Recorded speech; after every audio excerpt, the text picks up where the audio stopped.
కార్యక్రమమును వీక్షిస్తున్న మీ అందరికీ యేసుక్రీస్తు నామమున వందనములు. జీసస్ కేర్స్ మినిస్ట్రీస్ వారి యేసే నా ఆదరణ అను కార్యక్రమమునకు స్వాగతము. ఇప్పుడు మా నాన్నగారు పాస్టర్ వై మోహన్ రావు గారు దైవ సందేశం అందించెదరు. ప్రభునందు ప్రియులారా, టీవీ కార్యక్రమం ద్వారా మీతో మాట్లాడడానికి దేవుడి గొప్ప అవకాశాన్ని ఇచ్చినందుకు మరి దేవునికి ఎన్నో కోటాను కోట్ల స్తుతులు చెల్లిస్తూ ఉన్నాను. First I am very thankful to God given this great opportunity to share this word of God with you. ప్రభునందు ప్రియులారా, మరి దేవుని యొక్క మాటలు చెప్పుకునే ముందు, దేవుని యొక్క వాక్యాన్ని చదువుకునే ముందు చిన్న ప్రార్థన చేసుకుందాం. కళ్ళు మూసుకొని అందరూ కూడా తలలు వంచి, కృపగలిగిన మా తండ్రి, ప్రేమ కలిగిన మా ప్రభువా, మీ పరిశుద్ధమైన పాదములకు స్తోత్రములు చెల్లించుకుంటున్నాం. ఇదిగో నా నాయన, ఈ టీవీ కార్యక్రమం ద్వారా ఎంతమంది అయితే నీ ప్రియ బిడ్డలు ఈ వాక్యాన్ని వినడానికి వేగిరపడుచున్నారో నా తండ్రి, వారి యొక్క హృదయాల్లో తెరవండి నాయన, వారితో మాట్లాడండి ప్రభువా. వాక్యాన్ని అర్థం చేసుకోగలిగినటువంటి కృపణ ధన్యతని ప్రియ బిడ్డలకు దయచేయండి. సాతానుడు ఈ వాక్యాన్ని వ్యర్థంగా పాడు చేయకుండా మీ యొక్క కృపను, మీ పరిశుద్ధాత్మ శక్తిని మీ బిడ్డలపై ఉంచండి నాయన, సహాయం చేయండి. ఎవరైతే నా ప్రభువా అనారోగ్యంతో బాధపడుతూ ఉన్నారో, ఎవరైతే నా ప్రభువా ఇరుకులు ఇబ్బందులతో, అప్పుల బాధలతో సతమతమవుతూ ఉన్నారో, కోర్టు సమస్యలతో బాధపడుతూ ఉన్నారో, కుటుంబాల్లో నెమ్మది లేక బాధపడుతూ ఉన్నారు నా తండ్రి, మీకు తెలుసు. వారందరినీ ఒకసారి దర్శించండి నా ప్రభువా. వారి వేదనలను తొలగించండి నాయన. సంతోషకరమైనటువంటి జీవితాన్ని మీ వాక్యము ద్వారా వారికి దయచేయండి నా ప్రభువా. మీ అందు భయభక్తులు కలిగేటువంటి జీవితాన్ని ప్రతి ఒక్కరికి దయచేయమని ఈ చిన్న ప్రార్థన పరలోకంలో చేరనమని మా ప్రభును ప్రియకుమారుడైన యేసు నామమున వేడుకొనుచున్నాము తండ్రి, ఆమేన్. వాక్యాన్ని వినుచున్న మీ అందరికీ దేవుని నామమున వందనాలు చెల్లిస్తూ ఉన్నాను. ప్రియమైన దేవుని బిడ్డలారా, మరి దేవుడు మనకెన్నో ఆశ్చర్య కార్యాలు చేసి ఉన్నాడు. మంచి ఆరోగ్యాన్ని ఇచ్చాడు, దేవుడు బలాన్ని ఇచ్చాడు, శక్తినిచ్చాడు. మరి ఇటువంటి ఆశ్చర్య కార్యాలు, ఈనాటి గొప్ప మేళ్ళు మన కుటుంబంలో చేసినటువంటి దేవునికి మనం ఎంతగానో రుణస్థులమై ఉన్నాం. ఆయనకి ఎల్లప్పుడూ కూడా స్తుతియాగం చేస్తూ ఉండాలి. ఆయన చేసినటువంటి మేళ్ళును ఎల్లప్పుడూ కూడా మనము తలపోసుకుంటూ ఉండాలి. ఇదే మన ద్వారా దేవుడు కోరుకునేటువంటి ఆనందం. కాబట్టి దేవుడు చేసినటువంటి మేళ్ళును, దేవుడు మన కుటుంబాల్లో, మన వ్యక్తిగతంలో చేసినటువంటి ఆ యొక్క మేళ్ళు దేవుని ద్వారానే పొందామని, మనుషుల ద్వారా జరగలేదని, ప్రతి విషయంలో కూడా ప్రార్థనా విజ్ఞాపనల చేత మనం ఏం చేయాలంటే ఆయనకి కృతజ్ఞతలు తెలియజేస్తూ ఉండాలి. సామెతల గ్రంథము 2వ అధ్యాయం 6వ వచనంలో ఈ విధముగా మాట్లాడుతూ ఉన్నారు. Proverbs chapter 2 verse 6. యెహోవాయే జ్ఞానం ఇచ్చువాడు, తెలివియు వివేచనయు ఆయన నోట నుండి వచ్చును. దేవునికి స్తోత్రం. ఈ విధముగా జీవిస్తూ ఉన్నావనంటే, ఈ చక్కని ఉద్యోగం నీవు సంపాదించుకుని ఉన్నావంటే, భార్య బిడ్డలతోటి నీవు సుఖవంతమైనటువంటి జీవితాన్ని నీవు జీవిస్తూ ఉన్నావనంటే, ఇది దేవుడు ఇచ్చినటువంటి ఉద్యోగమే. దేవుడు నీకు చేసినటువంటి ఈ గొప్ప మేలు, దేవుడు చేసినటువంటి ఈ గొప్ప ఆశ్చర్య కార్యము దేవుడే జరిగించాడు అనేటువంటి విశ్వాసముతోటి నీవు ఎల్లప్పుడూ కూడా జీవిస్తూ ఉండాలి. అంతే తప్ప నీ యొక్క జ్ఞానము కాదు, నీ యొక్క తెలివి కాదు, నీ యొక్క ధనము కాదు, ఏది కూడా నీవు చేసినటువంటి కృషి కాదు, దానికి దేవుని యొక్క తోడు ఉంటేనే తప్ప ఈ విధమైనటువంటి జీవితం నీకు ఉండేది కాదు అని నీవు ఎల్లప్పుడూ తెలుసుకోవాలి ప్రియులారా. అలాగ తెలుసుకోవటమే కాదు, ఇది దేవుని ద్వారా నేను పొంది ఉన్నాను అనేటువంటి కృతజ్ఞతా భావముతోటి ఆయనకు ఎల్లప్పుడూ కూడా స్తుతియాగం చేసినటువంటి వాడమై ఉండాలి. అందుకనే చెప్తున్నారు, యెహోవాయే నీకు జ్ఞానం ఇచ్చేవాడు. ఈ తెలివితేటలన్నీ కూడా దేవుడే నీకు దయచేయాలి. ఆ ఉద్యోగంలో రాసేటువంటి ఆ టెస్ట్ రాయటానికి తగినటువంటి ఆ క్వశ్చన్ పేపర్ ఆన్సర్ చేయడానికి తగినటువంటి జ్ఞానము దేవుడే నీకు దయచేయాలి. నీ రాకపోకల యందు యెహోవా నీకు తోడై ఉండాలి. ప్రతి విషయంలోనూ కూడా ఆయన యొక్క తోడు, ఆయన యొక్క కాపుదల, ఆయన యొక్క కృప లేనిదే ఈ రోజున నీవు ఈ స్థితిలో ఉండేవాడు కాదు. అందుకనే ఏం చెప్తున్నారు ఇక్కడ, యెహోవాయే జ్ఞానం ఇచ్చినటువంటి దేవుడు, తెలివి వివేచనయు ఆయన నోట నుండి వచ్చును. వాళ్ళతో మాట్లాడాలనా, ఒక పని చేయాలనా, జ్ఞానయుక్తమైనటువంటి మాటలు ఇతరులతోటి నీవు మాట్లాడాలని అంటే అది దేవుడిచ్చినటువంటి జ్ఞానమే అని నీవు తలంచాలి. ఈ జ్ఞానం ఎక్కడి నుంచి వస్తుందయ్యా అని అంటే ఈ బైబిల్ గ్రంథము చదువుకోవటం ద్వారా, బైబిల్లో ఉండేటువంటి నిత్య సత్యాలని నీవు తెలుసుకోవటం ద్వారా ఏం జరుగుతుందంటే దేవుడు నీకు కావలసినటువంటి జ్ఞానాన్ని నేను ఇస్తాను అని దేవుడు ఇక్కడ నీతో చెప్తా ఉన్నాడు. మనందరితో కూడా జ్ఞానం ఇచ్చేటువంటి దేవుణ్ణి నీవు హృదయపూర్వకంగా అంగీకరించాలి. దేవుణ్ణి తృణీకరించవలసినటువంటి పని లేదు. ఎందుకంటే ఈ భోగభాగ్యాలన్నీ కూడా నీవు జీవించడానికి కావలసినటువంటి వసతులు అన్నీ కూడా నీకు దేవుడిచ్చాడు అనేటువంటి దృక్పథముతోటి నీవు ఎల్లప్పుడూ కూడా ఆయనకి కృతజ్ఞతాస్తుతులు చెల్లించినటువంటి వాడవై ఉండాలి. అంతేకాదు ప్రియులారా, సామెతల గ్రంథము 2వ అధ్యాయం 10వ వచనములో ఈ విధముగా చెప్తా ఉన్నారు, జ్ఞానము నీ హృదయమును సొచ్చును, తెలివి నీకు మనోహరముగా ఉండును. దేవునికి స్తోత్రం.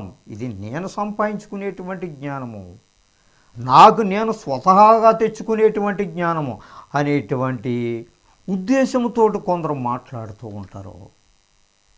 ఇటువంటి ఉద్దేశములు, ఇటువంటి గర్వపు మాటలు, ఇటువంటి హేయకరమైనటువంటి మాటలు యెహోవాకు అసహ్యకరమైన ఉన్నవి. దేవునికి వ్యతిరేకంగా మాట్లాడటం దేవునిని తృణీకరించినట్లే. ఎందుకంటే దేవుడు నీ యందు మంచి ఉద్దేశము కలిగి ఉండి ఒక ప్రణాళికను నీ ఎడల తయారు చేసి నిన్ను అక్కడ నిలవబెట్టాడు. 10 మందిలో నీవు ఘనుడుగా ఎంచబడ్డావు. నీవు ఘనుడుగా ఎంచబడిన తరువాత దేవునిని మర్చిపోయి జీవించడం అనేటువంటిది చాలా దౌర్భాగ్యమైనటువంటి విషయం. నీ వృత్తిలో, నీ విద్యలో, నువ్వు చేసే ఏ పనిలో అయినా సరే దేవుని యొక్క కృప, దేవుని యొక్క కాపుదల నీలో లేనిది నీవు ఈ విధమైనటువంటి స్థితిలో ఉండేవాడు కాదు. ఈ విధమైనటువంటి గొప్ప ఔన్నత్యములో నీవు మసులుకునేటువంటి వ్యక్తివి కాదు. దేవుడు ఆ జ్ఞానం ఇస్తేనే నీ విధమైనటువంటి పరిస్థితుల్లో నీవు ఉన్నావనే సంగతే మర్చిపోకూడదు ప్రియులారా. జ్ఞానము నీ హృదయమును చొచ్చును, తెలివి నీకు మనోహరముగా ఉండును. మనోహరం అంటే చాలా ఆనందకరం, చాలా అందమది. ఏది? తెలివి అనేటువంటిది. చక్కగా తెలివితేటలుగా మాట్లాడుతున్నాడు ఆ వ్యక్తి. చాలా తెలివితేటలతో దేవుడిచ్చినటువంటి జ్ఞానముతో ఈ మాటలన్నీ ఇతరులకు చెప్తున్నాడయా అనేటువంటి మాటలు ఇతరుల నోట నీవు వినపడాలా, ఇతరుల నోట్ల నుంచి నీవు చెప్పించుకోవాలి. అంటే నీ యొక్క స్థితి దేవునిలో జ్ఞానయుక్తంగా ఉండాలి. అలా జ్ఞానయుక్తంగా ఉంటే దేవుడు నీ యందు మహా సంతోషిస్తాడు. అటువంటి సంతోషకరమైనటువంటి జీవితము, మహా ఆనందకరమైనటువంటి జీవితం నీకు దేవుడు ఇచ్చానని అంటే దేవునికి ఎల్లప్పుడూ కూడా నీవేమేలే కృతజ్ఞతాస్తుతులు చెల్లించాలి. అంతే దేవుడు కోరుకునేటువంటి వాడు. నీకు జరిగినటువంటి మహా ఆశ్చర్య కార్యాలు దేవుని ద్వారా ఈ విధమైనటువంటి ఫలితాన్ని నేను పొందాను అని ఇతరులకు చెప్పుకోవడమే ఆయన్ని గణపరచటం.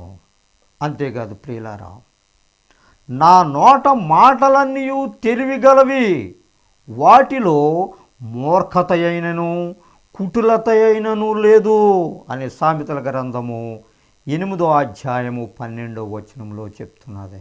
ప్రోవెర్బ్స్ చాప్టర్ 8 వెర్స్ 12. నా నోటి మాటలన్నీ నీతి గలవి, నాలో ఏ మాటలు చూపించినా, నాలో ఏ మాటలు మాట్లాడినా, నా గ్రంథములో మాటలు ఏమైనా బైబిల్ గ్రంథములో వ్రాసిబడినటువంటి నిత్య సత్యాలే తప్ప దానిలో ఏ విధమైనటువంటి ఒక పొల్లు కూడా దాంట్లో మనము ఎంచటానికి సరిపోము. అమూల్యమైనటువంటి మాటలు, నా నోటి మాటలని నీతి గలవి. ఈ బైబిల్ గ్రంథం చదివినట్లయితే ఈ గ్రంథంలో ఉండేటువంటి మాటలన్నీ కూడా నీతితో కూడినటువంటి మాటలు. ఏ విధమైనటువంటి చెడ్డ మాటలు దాంట్లో మనం చూడలేము. ఎందుకంటే మన దేవుడు పరిశుద్ధుడు గనుక పరిశుద్ధమైనటువంటి మాటలే ఈ బైబిల్ గ్రంథంలో మనం చూస్తాము తప్ప ఆ పరిశుద్ధమైనటువంటి మాటలను నీవు అన్వయించుకోవటం ద్వారా నీవు చాలా జ్ఞానాన్ని సంపాదించుకునేటువంటి వాడు అవుతావు. వాటిలో మూర్ఖత అయినను కుటిలత అయినను లేదు. ఈ బైబిల్ గ్రంథంలో చదివాను కాబట్టి ఈ రకమైనటువంటి పద్ధతి నాకు అసలు నచ్చలేదయ్యా, ఈ బైబిల్ గ్రంథంలో మాటలు నాకు అసలు కుదరలేదు, అసలు నేను చదవను, నాకు చెడ్డగా కనపడింది అనేటువంటి మాటలు మాట్లాడేటువంటి వ్యక్తిని ఈ సృష్టిలో మనము చూడలేదు. ఎందుకనంటే బైబిల్ గ్రంథంలో ఉండేటువంటి మాటలు చాలా గొప్పవి, బైబిలే చాలా గొప్పది. అందుకనే దాన్ని హోలీ బైబుల్, పరిశుద్ధ గ్రంథం అని చెప్పేసి అన్నారు. పరిశుద్ధమైనటువంటిది, నీతియుక్తమైనటువంటిది. అటువంటి పరిశుద్ధ గ్రంథాన్ని నీవు ప్రక్కన పెట్టి ఏవేవో మరి నీ ఇష్టానుసారంగా నీవు చదివినట్లయితే, ఇష్టానుసారమైనటువంటి జీవితాన్ని నీవు జీవించినట్లయితే ఏ విధమైనటువంటి ప్రయోజనము లేదు ప్రియులారా. అనేకమైనటువంటి సందర్భాల్లో అనేకమైనటువంటి వాక్య భాగముల ద్వారా దేవుడు మనతో మాట్లాడుతూ ఉన్నారు. అంతేకాదు సామెతల గ్రంథము 9వ అధ్యాయము 10వ వచనములో ఈ విధంగా మనతో మాట్లాడుతున్నారు. యెహోవా యందు భయభక్తులు కలిగి ఉండుటయే జ్ఞానమునకు మూలము. దేవునికి స్తోత్రం, హల్లెలూయా. ఆయన యందు ఎల్లప్పుడూ కూడా భయభక్తులు కలిగేటువంటి జీవితమే కావాలని చెప్పేసి దేవుడు కోరుకుంటున్నాడు. భయభక్తులు కలిగి ఉండుటే జ్ఞానమునకు మేలము. అటువంటి జ్ఞానము కలిగినటువంటి వాడు, తల్లిదండ్రులకు నమ్మకముగా జీవించినటువంటి వ్యక్తి, తల్లిదండ్రుల పట్ల విధేయతో జీవించేటువంటి వ్యక్తి, వీళ్ళందరూ కూడా జ్ఞానము కలిగినటువంటి వ్యక్తులుగా మనము చూడవచ్చు. ఎవరైతే తల్లిదండ్రులను పూజిస్తూ ఉంటారో, ఎవరైతే తల్లిదండ్రుల ఎడల గౌరవంగా మాట్లాడతారో వాళ్ళు చాలా జ్ఞానమైనటువంటి వ్యక్తులు. ఈ జ్ఞానము ఎక్కడ నుంచి వస్తుందయా అని అంటే ఈ బైబిల్ గ్రంథములో దాచబడినటువంటి నిగూఢమైనటువంటి సత్యాలు మనం ఎన్నో చూస్తూ ఉన్నాం. జ్ఞానము లేనటువంటి వారికి జ్ఞానము దయచేసేటువంటి మాటలు ఈ పరిశుద్ధ గ్రంథంలో వ్రాయబడి ఉన్నాయి. అటువంటి జ్ఞానయుక్తమైనటువంటి మాటలను నీవు చదువుకొని నీ యొక్క జీవితాన్ని మంచిగా మలసుకోవటం ద్వారా దేవుడు నీకు అనేక రకాలైనటువంటి కృపలతోటి నింపుతూ ఉంటారు. ఎందుకనంటే ఈ యొక్క పరిశుద్ధ గ్రంథానికి నీవు విలువిస్తున్నావు కాబట్టి, దేవుని యందు భయభక్తులు కలిగేటువంటి జీవితాన్ని నీవు జీవిస్తూ ఉన్నావు కాబట్టి దేవుడు ఏం చేస్తాడంటే ఏ కొదువు చేయక మానడు, అనేక రకాలైనటువంటి మేళ్లతో నింపుతాను అని దేవుడు మనకి వాగ్దానాలు చేస్తాను. పరిశుద్ధ దేవుని గూర్చిన తెలివియే వివేచనకు ఆధారము. దేవునికి స్తోత్రం, హల్లెలూయా. ఇంకో మాట ఏమంటున్నారు ఇక్కడ, పరిశుద్ధ దేవునిని గూర్చిన తెలివియే వివేచనకు ఆధారము. ఆయన యొక్క గ్రంథంలో మాటల ప్రకారంగా ఎల్లప్పుడూ కూడా ఆయన గురించే నీవు మాట్లాడుతున్నావు గనక, ఎల్లప్పుడూ కూడా ఆయన చేసినటువంటి అద్భుత కార్యాలను గురించి ఇతరులకు ప్రచురం చేస్తున్నావు గనక, దేవుడే నీ కొరకు చనిపోయి ఆ సెలువు మీద బలియాగం అయిపోయి ఉన్నాడనేటువంటి సత్యాన్ని ప్రతి అన్యులకు యేసుక్రీస్తు వారంటే తెలియనటువంటి వ్యక్తులకు యేసుక్రీస్తు వారి యొక్క బోధలు నువ్వు వినిపిస్తున్నావు కనుక అవి ఏమంటారంటే తెలివైనటువంటి మాటలు, వివేచన కలిగినటువంటి మాటలు అని ఇక్కడ వాక్యం ద్వారా మనతో తేట తెల్లంగా మాట్లాడుతున్నారు ప్రియురా. కాబట్టి ఇటువంటి వివేచన కావాలంటే, ఇటువంటి జ్ఞానము నీకు కావాలనంటే దేవుని అడుగు. దేవుని సన్నిధిలో అడిగినట్లయితే వివేచనయు జ్ఞానమును ప్రతిదీ కూడా దేవుని యందు గుప్తమై ఉన్నవి. దేవుని యందు గుప్తమై ఉండేటువంటి సంగతులను నీవు తెలుసుకోవడానికే ప్రయత్నం చేయాలి తప్ప నీవు ఎంతసేపు కూడా నీ యవనేచ్ఛనకు లోనై నీ ఇష్టం వచ్చినటువంటి జీవితాన్ని, స్వేచ్ఛకరమైనటువంటి జీవితాలకు నీవు అడబడి దురాలోచనలకు అలవాటు పడిపోయి దేవుని మర్చిపోయి తిరిగినటువంటి జనాంగాలను మనం ఎంతమందినో మనం చూస్తున్నాం. దేవుని తెలుసుకోలేక వారి యొక్క జీవితాలను భ్రష్టకరమైనటువంటి త్రోవలలో నడుచుకునేటువంటి వారిని మనం చూస్తూ ఉన్నాం. కాబట్టి ప్రియులారా, అటువంటి స్థితిలో ఒకవేళ నీవు జీవిస్తూ ఉన్నాను, ఈనాడైనా దేవుని యొక్క గొప్పతనాన్ని నీవు తెలుసుకొని ఆయన యొక్క సత్యాలను ఈ బైబిల్ గ్రంథాల ద్వారా నువ్వు స్వీకరించి, దేవుడే నాకు కావలసినటువంటి జ్ఞానాన్ని ఈ గ్రంథం ద్వారా, ఈ గ్రంథాన్ని చదువుకోవడం ద్వారా దేవుడు నా జీవితాన్ని మార్చాడు అనేటువంటి సాక్ష్యాన్ని నీవు ఇతరులకు వినిపించినట్లయితే దేవుడు నీ యందు బహుగా ఆనందిస్తాడు. ప్రియులారా, పరిశుద్ధ దేవుని గూర్చిన తెలివే వివేచనకు ఆధారము. ఫలానా వ్యక్తి దైవజనుడురా, క్రిత జీవితంలో జీవించినట్లయితే ఆయన చాలా భ్రష్టకరమైనటువంటి జీవితంలో జీవించాడు, కానీ దేవుని తెలుసుకోవటం ద్వారా ఇప్పుడు చాలా గొప్ప స్థితిలో ఆయన మలుగుతూ ఉన్నాడు. ఇదంతా కూడా దేవుడు చేసినటువంటి ఆశ్చర్య కార్యమే. ఇదంతా కూడా దేవుడే చేశాడయ్యా అతని పట్ల అనేటువంటి సాక్ష్యాన్ని నీవు కలిగినట్లయితే దేవుడు నీ యందు బహుగా ఆనందిస్తాడు. క్రితంలో జీవించినటువంటి జీవితానికి, యేసుక్రీస్తు వారిని నమ్ముకున్న తర్వాత జీవించినటువంటి జీవితానికి చాలా తేడా కనబడుతూ ఉంటుంది మనుష్యుల్లో. కాబట్టి అటువంటి యేసుక్రీస్తు వారిని నమ్ముకున్న తరువాత దేవుడు గొప్ప ఆశ్చర్య కార్యాలను, క్రీస్తు వారిని నమ్ముకున్న తరువాత చేసినటువంటి కార్యాలని ప్రతి ఒక్కరితోటి నువ్వు పంచుకున్నట్లయితే దేవుడు నీ యందు బొక్క ఆనందిస్తాడు.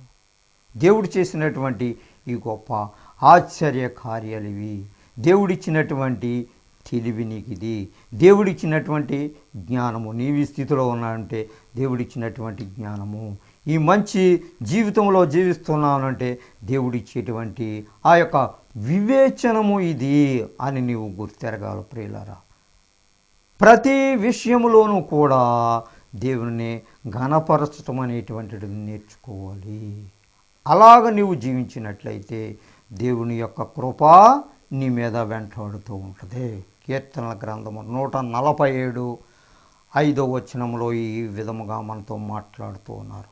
మన ప్రభువు గొప్పవాడు, మన గొప్ప దేవుడు కాదని అనుకుంటున్నావేమో, నీ యొక్క జ్ఞానముతోటి ఇవన్నీ నీవు సంపాదించుకున్నావని నీవు అనుకుంటున్నావేమో. కాదు, నెవర్. ఇదంతా కూడా దేవుని వలననే జరిగినటువంటి గొప్ప కార్యాలు అని నీవు గుర్తెరగాలి. ఆయన అధిక శక్తి గలవాడు, ఆయనకు మహాబలమైనటువంటి దేవుడు, శక్తి కలిగినటువంటి దేవుడు, నీ ఎడల గొప్ప ఆశ్చర్య కార్యాలు చేసేటువంటి దేవుడు అనేటువంటి సత్యాన్ని నీవు గుర్తెరిగి ఇతరులకు దానిని నీవు పంచిపెట్టాలి. ఆయన జ్ఞానమునకు మితి లేదు. చూసారా, ఎంత జ్ఞానము కలిగినటువంటి దేవుడు, ఎంత దయగలిగినటువంటి దేవుడు. ఒకప్పుడు నీవు దేవునికి దూరముగా జీవించి ఉన్నావు. అయితే అలా దేవునికి దూరముగా జీవించి నీ యొక్క పరిస్థితిని అంతటినే చెడ్డగా మార్చుకున్నావు క్రితం రోజుల్లో. అయితే నీవు ఆ రకముగా పాడైపోయి ఉండుట దేవునికి ఇష్టము లేదు. దేవుడు నీ యందు మంచి ప్రణాళికను కలిగి ఉండి నీ జీవితాన్నే మంచిగా క్రీస్తులోకి మార్చినటువంటి దేవుడు. అటువంటి దేవునికి నీవెల్లప్పుడూ కూడా స్తుతియాగం చేయాలి. నిబ్బరమైనటువంటి మనసుతో దేవునిని ఆరాధించుకోవాలి. అలాగా దేవునిని నువ్వు ఆరాధించుకున్నట్లయితే ఈ నా ప్రియ కుమారుడు నేను చేసినటువంటి ఆ మేళ్లకు ఈయన మర్చిపోకుండా నా యందు విశ్వాసము కలిగేటువంటి జీవితాన్ని జీవిస్తున్నాడు అనేటువంటి రుజువు నీకు కావాలి దేవుని పట్ల. ఇంకో మాట ఉంది ప్రియులారా, 1 కొరింథీయులకు రాసినటువంటి పత్రిక 1వ అధ్యాయము 31వ వచనములో ఈ విధంగా, ఆయన మనకు జ్ఞానమును నీతియు పరిశుద్ధతయు విమోచనము ఆయను. దేవునికి స్తోత్రం. ఎవరయ్యా నీకు ఇవన్నీ ఇచ్చిందంతా అని కూడా, ఎవరు నీకు ఈ స్థితిలో ఉంచినటువంటి వారు ఎవరు అని నీవు ప్రశ్నించుకున్నట్లయితే ఈ విధంగా అక్కడ మనకు ఆన్సర్ దొరుకుతుంది. ఆయన మనకు జ్ఞానమును నీతియు పరిశుద్ధతయు విమోచనయు ఆయను. ఇవన్నీ కూడా ఆయనే ఇచ్చాడు. సమస్తము కూడా ఆయనలోనే ఉన్నవి. ఆయనే నాకు దయచేశాడు అనేటువంటి సత్యాన్ని నీవు గుర్తెరిగితే చాలు. దేవుడు అదే కోరుకుంటున్నాడు. ఇవన్నీ కూడా దేవుడు చేసినటువంటి గొప్ప కార్యాలు. ఈ యొక్క కార్యాలన్నిటినీ కూడా నీవేం చేయాలనంటే మనసు నందుంచుకొని నీవు ప్రార్థించినప్పుడు ఇవన్నిటిని గూర్చి దేవుణ్ణి గణపరచాలి. అలా గణపరిచినట్లయితే దేవుడు నీ యందు బహుగా ఆనందిస్తా ఉన్నాడు. అట్టి కృప మనందరకు దేవుడు దయచేయునుగాక. రోమేయులకు రాసిన పత్రిక 12వ అధ్యాయము 3వ వచనం నుంచి 10వ వచనం వరకు ఇలా రాయబడి ఉన్నది. తన్ను తాను ఎంచుకొన తగిన దానికంటే ఎక్కువగా ఎంచుకొనక దేవుడు ఒక్కొక్కనికి విభజించి ఇచ్చిన విశ్వాస పరిమాణ ప్రకారము తాను స్వస్థ బుద్ధి గలవాడొకటకై తగిన రీతిగా తన్ను ఎంచుకొనవలనని నాకు అనుగ్రహింపబడిన కృపను బట్టి మీలోనున్న ప్రతివానితోనూ చెప్పుచున్నాను. ఒక్క శరీరములో మనకు అనేక అవయవములుండినను ఈ అవయవములన్నింటికీ ఒక్కటే పని ఎలాగూ ఉండదో అలాగే అనేకులమైన మనము క్రీస్తులో ఒక్క శరీరముగా ఉండి ఒకనికొకరము ప్రత్యేకముగా అవయవములమై ఉన్నాము. మనకు అనుగ్రహింపబడిన కృప చొప్పున వేర్వేరు కృపావరములు కలిగిన వారమై ఉన్నాము గనుక ప్రవచన వరమైతే విశ్వాస పరిమాణము చొప్పున ప్రవచింతము, పరిచర్య అయితే పరిచర్యలోను, బోధించువాడైతే బోధించుటలోను, హెచ్చరించువాడైతే హెచ్చరించుటలోను పని కలిగి ఉందుము. పంచిపెట్టువాడు శుద్ధ మనసుతోనూ, పై విచారణ చేయువాడు జాగ్రత్తతోనూ, కరుణించువాడు సంతోషముతోనూ పని జరిగింపవలెను. మీ ప్రేమ నిష్కపటమైనదై ఉండవలెను. చెడ్డదానిని అసహించుకొని మంచిదానిని హత్తుకొని ఉండుడి. చిన్న ప్రార్థన చేసుకుందాం ప్రియులారా. ప్రేమ కలిగిన మా యేసయ్య, మీరు ఇచ్చినటువంటి జ్ఞానం కొరకు, మీరు ఇచ్చినటువంటి తలాంతుల కొరకు మీకే స్తుతులు స్తోత్రములు చెల్లించుకుంటున్నాం ప్రభా. ఇదిగో నా తండ్రి, మా దుర్భరమైనటువంటి జీవితాల్లో ఒకప్పుడు మీకు దూరముగా మిమ్మల్ని తెలుసుకోలేకుండా మా యొక్క సమయాన్ని అంతటినీ కూడా వ్యర్థంగా పాడు చేసుకునేటువంటి ప్రజలము నాయన. ఇప్పుడైతే మీ వాక్యం ద్వారా మాతో మాట్లాడిన ప్రభా, మీ కుమారునిగా మీ కుమార్తెలుగా అంగీకరించి మీ పరిశుద్ధ గ్రంథాన్ని మా చేతికి అందించినందుకు మీకే స్తుతులు స్తోత్రములు ప్రభా. ఇదిగో నా నాయన, ఈ టీవీ కార్యక్రమం ద్వారా నా తండ్రి మీ ప్రియబిడ్డలతో మాట్లాడండి. ఎంతమంది అయితే నా ప్రభా అనారోగ్యంతో బాధపడుతూ ఉన్నారు నా నాయన, ఎంతమంది అయితే నా ప్రభా కోర్టు సమస్యలతో వారి కుటుంబాల్లో నెమ్మదినేక అశాంతితో జీవిస్తున్నారు నా ప్రభా, వారిని ఒకసారి దర్శించండి. ఈరోజే ముట్టండి నా ప్రభా.